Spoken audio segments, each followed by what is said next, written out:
Bapak sekalian, tema kita kali ini momentum di mana peran dan tugas kita. Dari Ustaz tadi juga sampaikan, setelah kita tunaikan ibadah Ramadan, tentu ada satu energi rupiah yang harus muncul dalam diri kita dalam rangka membangun peradaban dan firman menjadi lebih hebat. Karena kita hadapi anak-anak yang telah mereka akan insya Allah menjadi para penerus generasi bangsa terbaik, sehingga memang dibutuhkan sebuah spirit yang dari para guru, sehingga nanti yang muncul pada suatu saat adalah mengambil generasi yang sesuai yang dibutuhkan oleh perkembangan dan perkembangan zaman mereka masing-masing. Baik, Bapak Ibu, sebelum kita mulai untuk mood, mind, and motivation, mood itu lebih kepada bagaimana semangat gairah inner power dalam diri kita muncul. Mind, membangun kembali cara dan pola pikir kita. Motivasi adalah azam yang kuat sehingga akan menghasilkan satu prestasi yang tidak sekedar yang biasa, tapi prestasi yang luar biasa. Are you ready? Halo? Are you ready? Katakan yes. Are you ready? Bolehkah kita berdiri sebentar?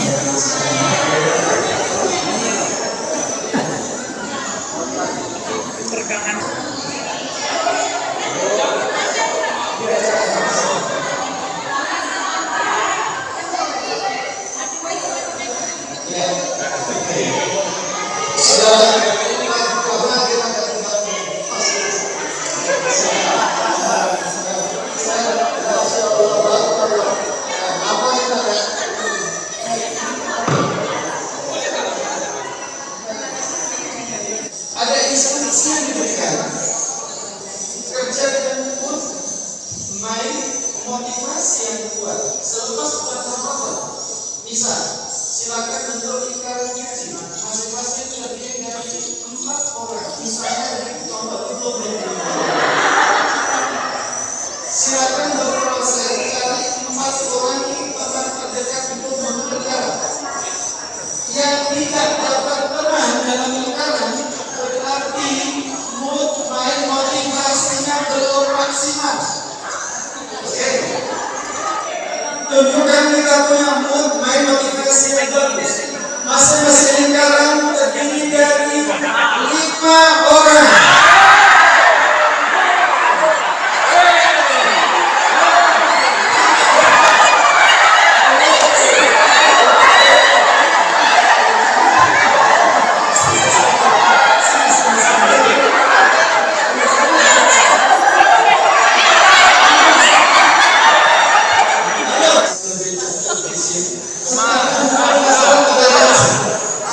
Sekarang yang dibutuhkan adalah mood, mind,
Bandel dia, Pak.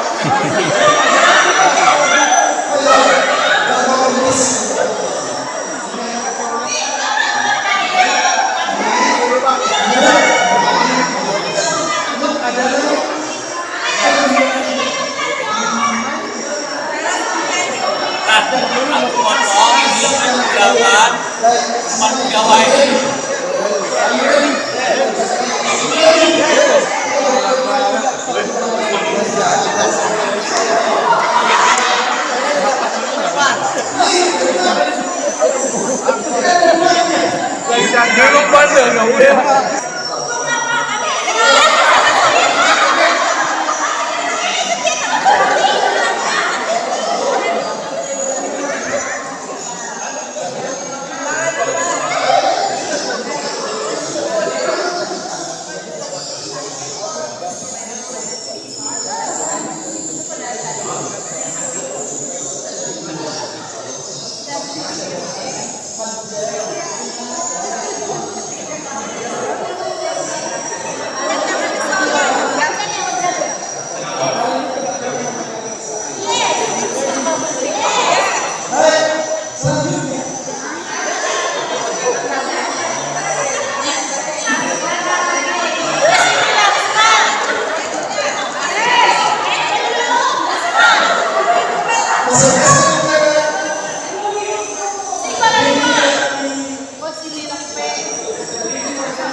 formasi dulu kita bersama dalam kelompoknya. Jadi kelompok 1 selesaikan, kelompok 2, kelompok 3, kelompok 4, kelompok 5, dan terakhir kelompok 6 di sini. Oke semuanya, are you ready? Menjaga berebut masuk dalam kelompok tidak selalu semua sukses, karena memang di dalamnya ada kompetisi dengan jumlah yang ganjil, sehingga memang ada sebagian yang harus tidak masuk di dalam kelompok. Pertanyaannya adalah, mengapa semua tidak sukses atau tidak mendapatkan kelompok pada komunitas kelompok ada di Pamuatan? Any comment? Siapa yang komentar? Apa komentar Bapak dan Ibu? Padahal potensi dan peluang untuk bergabung dengan kelompok ada di depan mata, tapi kenyataannya tidak semua mendapatkan peluang untuk bisa bergabung dalam kelompok. Silakan komentarnya, atau yang mau mendapatkan atau memberikan komentar atau memberikan jawabannya. Apa penyebabnya? Kalau masalah menurut saya kenapa tidak dapat kelompok, jadi pada kesempatan ada di depan mata, karena sibuk dengan urusan pribadi. Contoh tadi saya lagi ngambil minum, orang sudah berkelompok, tapi alhamdulillah dapat bebas. Artinya kenapa? Saya disibukkan oleh urusan saya pribadi. Kadang-kadang urusan itu sama sekali tidak ada hubungannya dengan apa yang kita kerjakan saat itu. Jadi,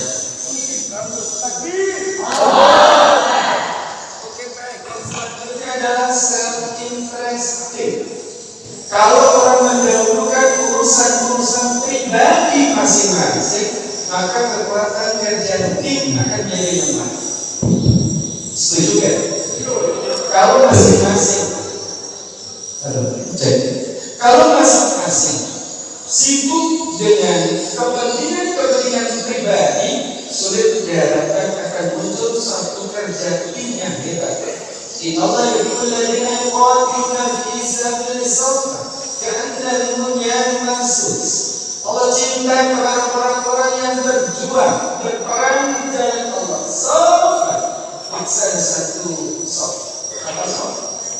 Barisan yang lurus, tak sebagai gedung yang saling kokoh dan menguatkan dengan cara mengandalkan kepentingan pribadi.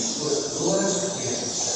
Mungkin salah satu dari kurangnya kita dalam mencapai suatu tujuan yang harus kita capai. Ini saja. Biro, apa biro? Biro, semangat, motivasinya juga. Ada yang euforia pribadi, teman-teman sudah berputar kelompok dia ketawa sendiri-sendiri mana saya? Itu namanya biro, semangat dan euforia pribadi yang belum tercak menjadi cara berpikir secara kolektif. Ada orang yang nyaman dengan prestasi-prestasi pribadi, tapi lupa bahwa seorang diri tidak akan pernah menciptakan sesuatu yang terbaik. Dengan kita dalam sekolah ini tidak diadakan untuk Superman. Jadi kita inginkan adalah super tim yang hebat.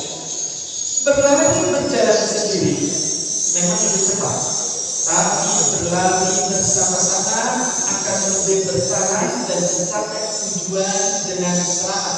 Seorang diri berlari seorang diri memang lebih cepat, tapi berlari bersama-sama akan bisa memudahkan mencapai tujuan dan kemudian kita akan bisa lebih selamat. Baik, untuk semuanya, terima kasih dan banyak sekali memberikan pelajaran di dalamnya. Tapi pada intinya adalah sebab berangkat dari mood yang baik, main yang bagus dan motivasi yang kuat.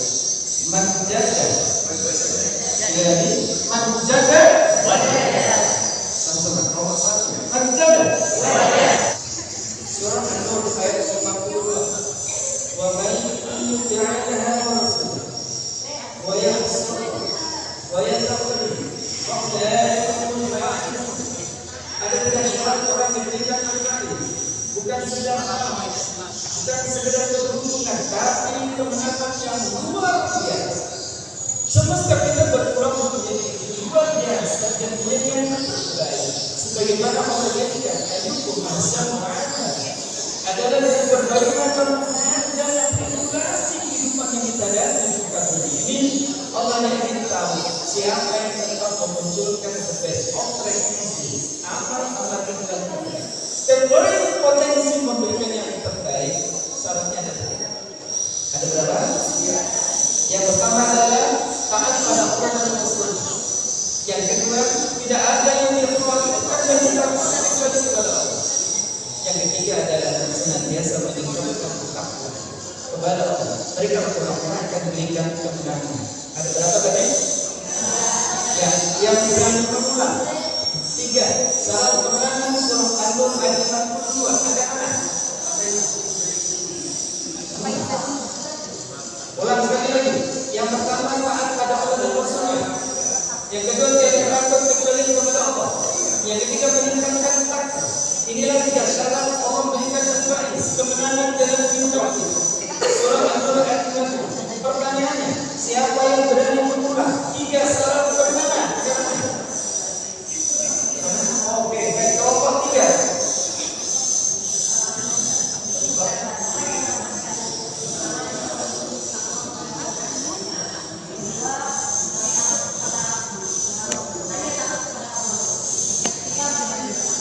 Baik, takbir.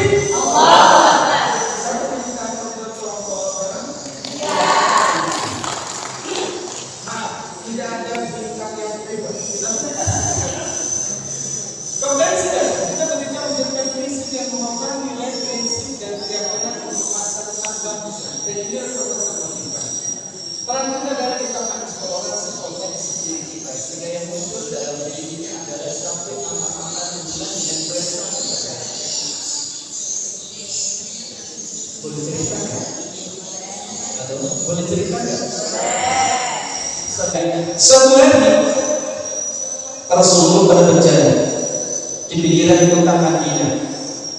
Saat itu baginda Nabi berjumpa dengan seorang lelaki yang sudah sepuh. Rasulullah perhatikan ada kekar badannya, kelihatan hitam kulitnya, dan didekati Nabi dijabat tangannya. Setelah dijabat, Nabi merasakan telapak tangannya khas. Kalau kita itu bilang ada kapalannya, tahu kapalan enggak?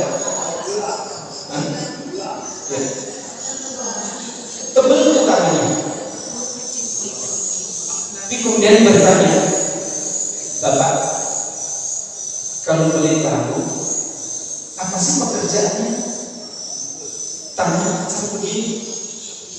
Bapak ini malu bercerita, ya Rasulullah, jika bukan engkau yang bertanya, aku gak akan jawab pertanyaannya. Ya Rasul, aku adalah seorang pembelah batu. Jadi batu besar itu di toko. Di Madinah itu kan ada beberapa rumah yang dibangun dari batu-batu kecil, itu batu-batu besar di toko. Aku adalah seorang pembelah batu. Setiap hari aku kerjakan itu, batu besar aku angkat, selanjutnya aku pun juga antarkan di pasar Madinah. Sebenarnya ya Rasul, ada satu pekerjaan yang lebih ringan, lebih gampang dibandingkan pekerjaan. Aku tak biarlah itu pekerjaan berat, tapi nanti akhir Allah berkenan menempatkanku dan keluargaku semua dalam syurga Allah Subhanahu wa taala. Rasulullah mendengar cerita dan kejujuran bapak ini terharu. Maka Rasulullah ambil tangannya. Tangannya kembali digerak. Dan kemudian Rasulullah buka telapak tangannya. Kata Nabi, demi Allah, tangan yang kasar seperti ini tidak akan disentuh oleh api neraka. Seorang yang bekerja keras lillah karena Allah, bekerja keras mencari nafkah untuk keluarga, untuk anak dan istrinya. Sikapnya adalah mereka selalu beraktivitas dan aktivitas maksimal lillah karena Allah untuk mencari keridhaan Allah. Yang kayak begini kata Nabi, dan tidak akan bisa disentuh oleh api neraka. Maka bapak ini didekati oleh Nabi, dipegang kepalanya, dicium keningnya. Tidak ada satupun sahabat dalam sejarah dicium keningnya oleh Rasulullah kecuali adalah sahabat.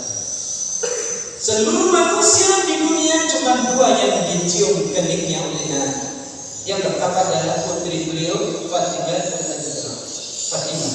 Yang kedua adalah sahabat Rasulullah bapak tua, si pekerja keras, bekerja berat untuk mencari ridha Allah adalah agar anak dan keluarga terselamatkan dari rezeki yang tidak halal. Jangankan yang halal, yang subhat kami hindarkan karena kami rindu setelah kematian kami tempatnya ada dalam syurganya Allah Subhanahu wa taala.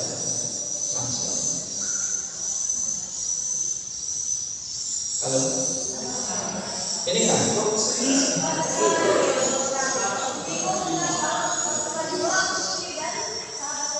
Iya. Ya. Tidak dicium keningnya, tapi bagaimana? Sahabat yang dicium keningnya itu, manusia seluruh dunia yang dicium keningnya cuma dua. Siapa tadi? Fatimah dan sahabat. Selebihnya lebih daripada itu dan tidak pada bagian keningnya. Itu maksudnya. Baik. Ini yang saya katakan bagian dari eksplorasi potensi. Sahabat sekalian, halo, kita kadang berpikir begini,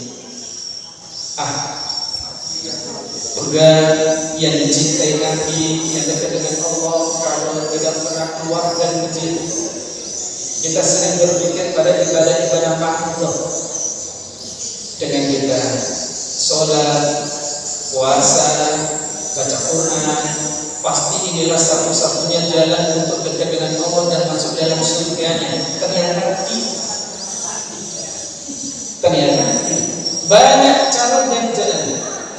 Justru bekerja keras dengan kemauan yang tinggi dalam rangka mencari ridha Allah, ini adalah menjadi pintu pembuka sehingga seseorang dilayakkan untuk ada terbebas dari azab api neraka.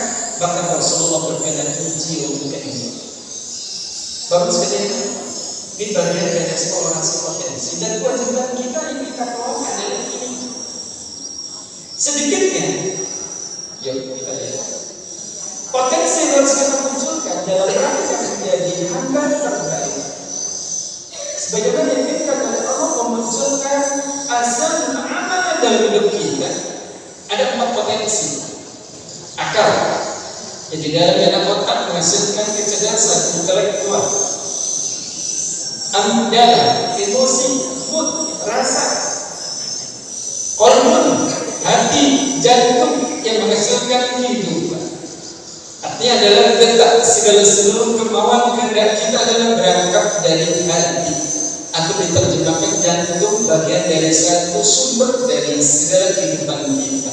Yang keempat adalah jasad, fisik, motorik, gerak-gerak secara fisik. Jadi 4 potensi yang harus kita kembangkan ada berapa? Yang pertama, yang kedua, rasa, emosi. Yang berikutnya, jantung, kolon, hati, kehendak, kemauan, jantung sebagai sumber kehidupan. Terakhir adalah jasad fisik yang menghasilkan motorik atau gerak-gerak fisik kita. Ini adalah 4 potensi yang nanti insya Allah akan sama-sama kita uraikan dan kita tunjukkan bahwa kita adalah bagian orang-orang yang mengembangkan 4 potensi penting yang dianjurkan oleh Allah. Baik, sekali lagi ada 4 potensi yang harus dikembangkan. Yuk, pemberian yang berikutnya. Apakah 4 potensi yang harus kita kembangkan? Silakan. Yang pertama akal, yang kedua emosi, yang ketiga kalbu, hati, yang keempat jasad. Luar biasa, super sekali.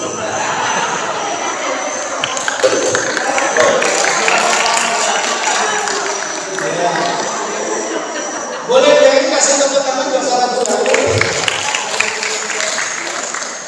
Kelompok lain, bintangnya belum.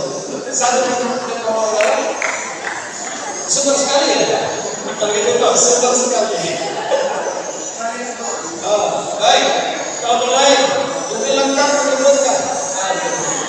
Kelompok berapa juga?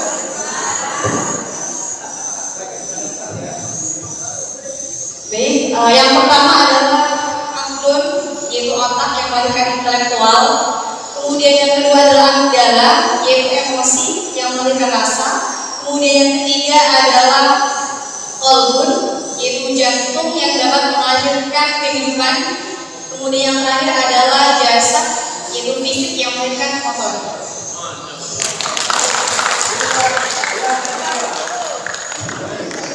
Kelompok berapa? Kelompok dapat 1 bintang juga ya. Kami dari mungkin nggak setiap kita menjadi hebat dan luar biasa? Mungkin nggak menjadi hebat dan luar biasa? Mengapa? Karena sungguh-sungguh setiap yang tunggu lokasi berikutnya. Mungkin nggak kita menjadi hebat dan luar biasa? Apa alasannya? Karena ada kemauan, ada keinginan kita, ada motivasi. Oke, baik. Mungkin kan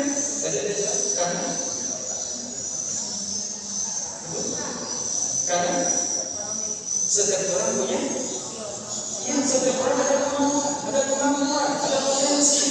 Dan Allah menjadikan kita bukan kejadian yang biasa-biasa. Bukan kalau Allah sampaikan bahwa kita dijadikan fi ahsani taqwim. Fi ahsani taqwim bukan sekedar cantik, elok secara visual, secara fisik, tapi fi ahsani taqwim kejadian yang terbaik dengan anatomi dan fisiologi dalam tubuh kita. Halo. Kemampuan kita berpikir, daya memori kita, ya kan? Ini pernah ada riset yang dilakukan oleh Brian Tracy. Saya kutip dalam buku Bridging to Your Future. Kata beliau, setiap kita rata-rata baru menggunakan sekitar maksimal just 2% only. Baru 2% potensi otak kita. Orang yang hebat itu kita rata-rata itu menggunakan baru sekitar 2%. Itu kalau rata-rata. Kalau di bawah rata-rata, berapa persen? Orang yang sering berpikir, dia sering tadabbur Quran, tafakur kaumnya, berdiskusi, rajin belajar, sering baca, kuliah, maka orang yang kayak begini itu rata-rata kata beliau menggunakan maksimal hanya 7% saja. Itu sudah hebat. Berarti kalau kita termasuk orang yang hebat dan gunakan 7% yang masih kosong, nggak kepakai berapa persen? Kita klik kanan bahwa 93% itu belum kepakai. Apalagi banyak tidur. Ini kan tadi ini dari tidur. Kan memang kita menggunakan otak kita dengan maksimal, insya Allah. Itulah guyonannya otak orang Indonesia, ya, tengkoraknya dijual paling mahal. Kenapa? Ya. Masih bagus. Orang Jepang dilelang tengkorak-tengkoraknya, nggak laku, rusak. Orang Jerman nggak kepake. Giliran terakhir inilah otak orang Indonesia. Paling laris dan mahal sekali karena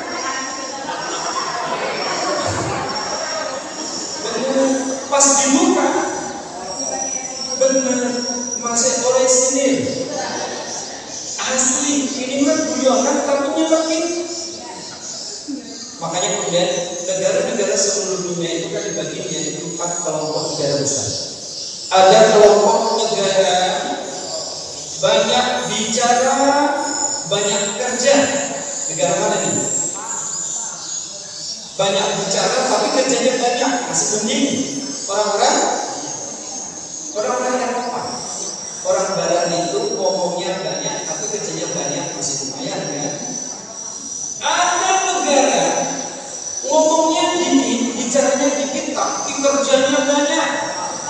Negara mana itu? Asia Timur, Korea, Jepang itu dia sedikit bicara, kerjanya banyak. Nah, ada kelompok negara ketiga. Ngomongnya banyak sekali komentarnya. Kerjanya dikit sekali. Negara mana tuh? Belum. Negara Amerika Latin. Orang-orang negro. Kalau disuruh kerja, ngomongnya banyak, kerjanya dikit. Nah, ada kelompok keempat. Ngomongnya apa, kerjanya apa? Termasuk di dalamnya? Iya.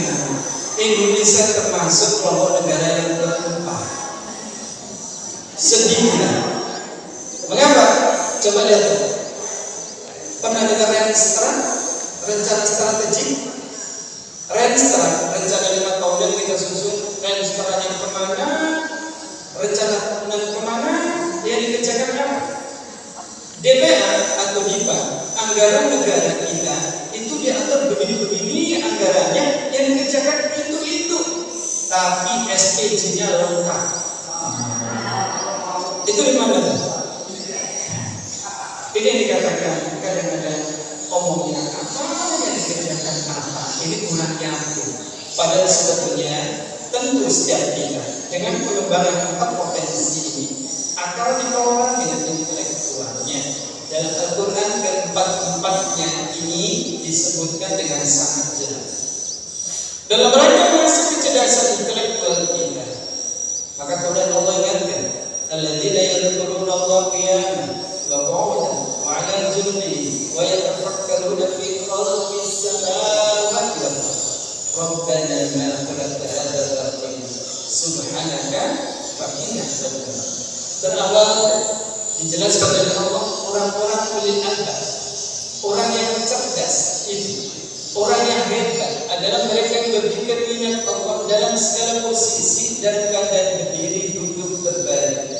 Nih, mengasah intelektual kita. Ya tafakkaruna fi khalqis samawati wal adalah berpikir terhadap semua yang di langit dan yang ada di bumi, semua fenomena-fenomena kaumnya, semua kejadian-kejadian di alam semesta ini, tidak satu pun yang terlewat kecuali selalu ditafakuri, selalu dipikirkan. Termasuk panas yang meningkat ini konon karena dari angin dari selatan, ya cukup hebat. Hampir semua negeri seluruh bagian dari negara Asia, termasuk juga Asia Tenggara, Asia Timur, Thailand, Cina, India itu konon semuanya bisa mencapai hampir 49 derajat. Ini bagian dari tafakur kami. Ada apa dengan itu? Ada satu yang memang diperintahkan Allah bagi kita untuk kita mentafakur ini. Termasuk konsep jauh-jauh ini. Tafakur kaumnya terhadap apa yang ada dalam tubuh kita. Bapak sekalian, kita perhatikan kedipan dua mata kita ini selalu saja gerak refleks ini dilakukan dengan cara serentak dan seimbang. Ada nggak yang ngantuk sebelah kanan, yang kiri pun? Ya. Dan kalau kedip itu selalu serentak, dari kedip satu-satu begini, ya kan? Hebatnya ini, dua mata ini digerakkan dengan cara gerak refleks tanpa perintah.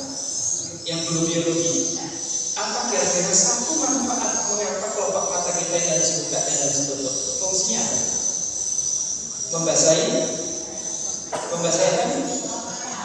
Membasahi bola mata. Kornea mata kita ini kalau dia kering, maka secara sensorik untuk menangkap cahaya itu menjadi kering. Dan itu terjadi iritasi, kekeringan ini tetap dibuka dan ditutup. Buka tutupnya tanpa diperintahkan dengan perintah secara sadar. Betapa sibuknya kita kalau gerak refleks kedua mata kita harus dengan kendali perintah kita. Gak seperti aja tutup, buka, tutup, sibuk tanpa kita perintah. Mata ini harus dibuka dan ditutup sesuai dengan kebutuhannya. Cuma begini, ternyata keringan mata kita ini juga menjadi bagian dari amigdala, bagian rasa emosi sesuatu. Orang kalau kedipan matanya jarang, halo, kalau sudah tampak ini jarang kedip ini aja, itu tandanya sedang depresi. Nah, ya. Orang kalau jarang dia diam itu biasanya karena dia ada under pressure, ada masalah dan cenderung ada depresi. Makanya pernah ada yang something di TV. Setiap penyiar presenter itu di belakang kamera ini ada seorang psikolog mengingatkan ini supaya tidak terlalu kelihatan tegang.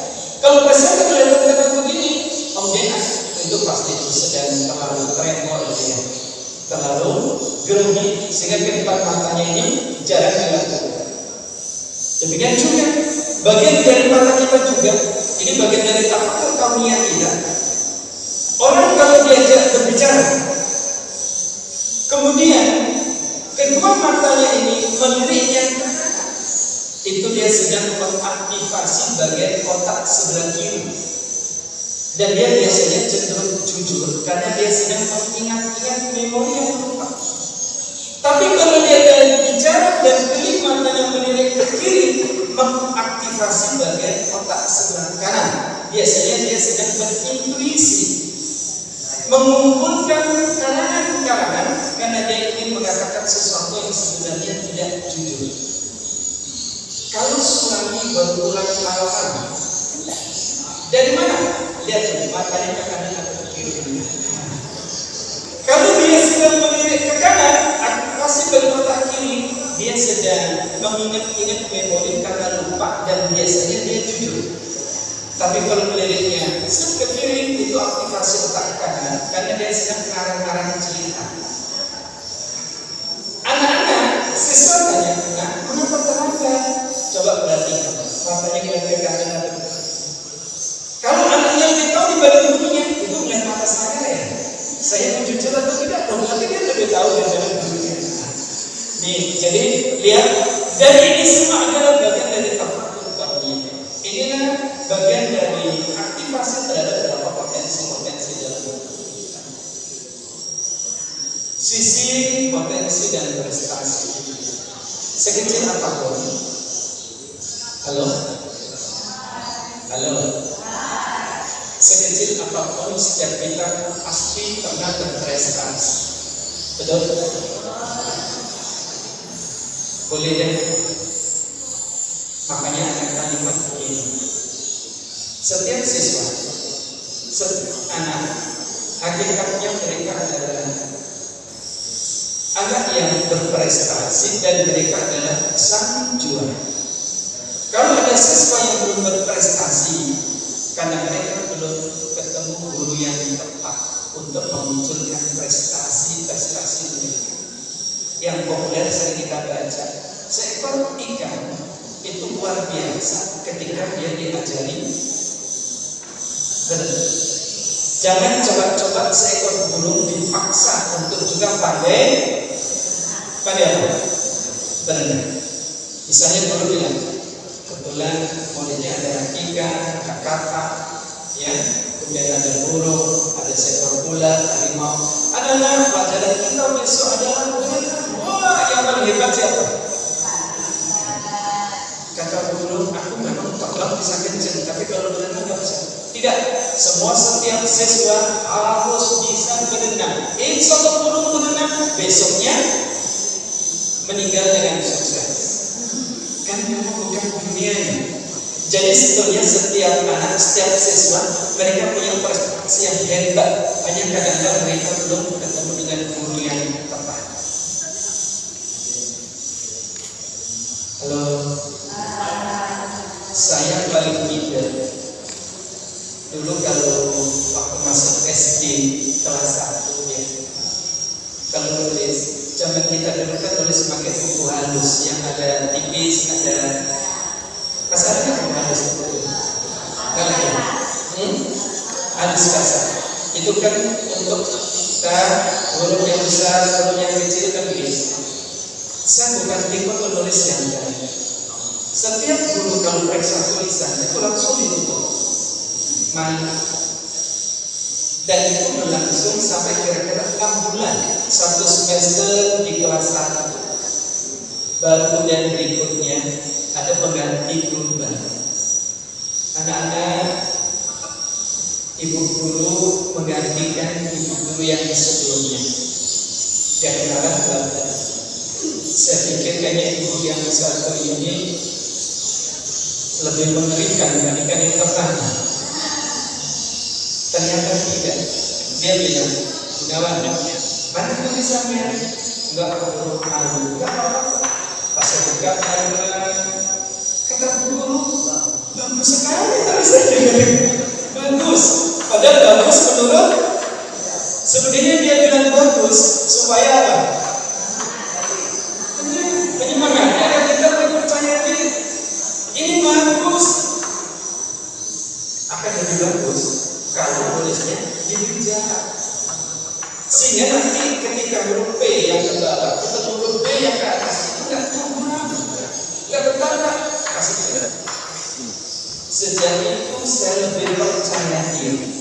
Ternyata sang guru kata itu bilang, Gunawan, kalau tulisannya bagus, camkan pensilnya nggak begini, tapi begini dipegang. Dan tangan saya dipegang, dibantu, digerakkan, ditulis ulang. Sampai hari ini memori itu. Tapi kan belum balik waktu itu kan. Ibu ini bekerja dan mengajar begini cara nulisnya. Demikian ternyata menemukan jati diri kita itu penting. Sisi potensi dan prestasi kita ditemukan seseorang, dan kemudian seseorang itulah yang memunculkan prestasi dan potensi kita. Hingga pada suatu saat, maka ditentukan hari ini kenaikan kelas.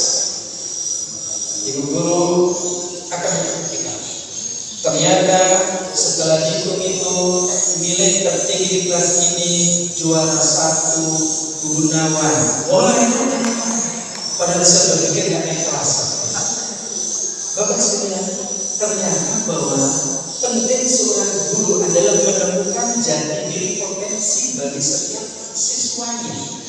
Guru yang hebat adalah guru yang bisa memunculkan anak-anak yang biasa-biasa saja, akhirnya mereka menjadi luar biasa. Menjadi luar biasa. 1 tahun yang silam saya sebentar saya cari ibu guru yang dulu mengantarkan kelas 1 sehingga menjadi percaya diri. Nama ibu gurunya adalah ibu guru dia. Ada guru dia itu. Maka saya jawab, saya tanya, ini siapa? Saya Gunawan. Gunawan itu apa ya? Saya sedih karena banyaknya ibu guru ini tidak kenal sama sekali. Lah bayangkan 35 tahun yang lalu, kan? Saya tanya ibu guru sudah pensiun, ternyata belum waktu itu. Rupanya dia saat itu adalah guru honor pertama dia akan dari SPG dan sekarang dia sudah menjadi kepala sekolah. Saya percaya dan saya kirim hadiah buku kepada beliau. Pelan-pelan saya akan memorinya dan kemudian dia waktu itu aku berubah. Ada seorang siswa, aku lupa namanya. Aku mengajari dia untuk menulis halus. Saya bilang itulah saya untuk Gunawan. Lalu dia luar biasa. Tepuk tangan untuk dia. Jadi sisi potensi prestasi kita memang sulit kita munculkan sendiri, Bapak Ibu. Setuju kan? Kita butuh orang lain. Bahasa Al-Quran, tausiah bil haq, tausiah bil sabr. Maka orang yang penting dan tidak merugi adalah yang bisa memberikan nasihat, menetapi kebenaran dan salah, menetapi kesabaran. Dan itu peran dan fungsi dari kita. Ingat, kita ini hari ini bukan transfer kognitif. Fungsi peran guru hari ini bukan sekedar memberikan nutrisi pengetahuan. Lebih daripada itu adalah kita memberikan transfer value, nilai kepada mereka. Dan sehingga pada akhirnya mereka menemukan jati diri, potensi dan prestasi mereka masing-masing. Langkah-langkah kita make your right and ideal. Yuk kita diskusi dari tadi dengan pintu menghadap ke sini. Sebetulnya mobil ini bagian depan atau belakang?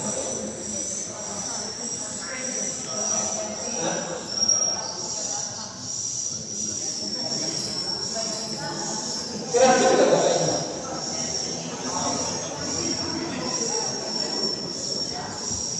Ya, mari kita diskusi bersama. Komentar dengan gambar ini apa yang bisa kita komentari dari yang dilakukan oleh Bapak. Dan ini bisa dipastikan ini tidak ada di kota Bengkulu. Setuju ya?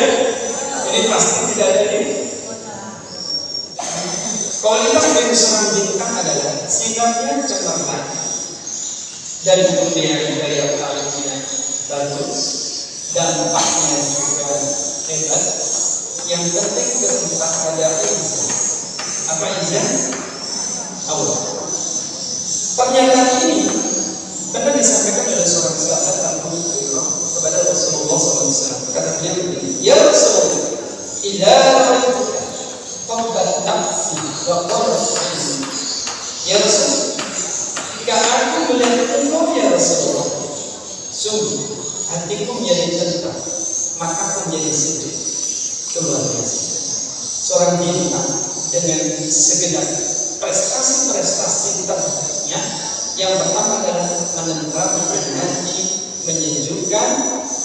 Apa yang doa kita baca kan? Rabbana lana min azwajina wa dzurriyyatina qurrata a'yun waj'alna lil muttaqina.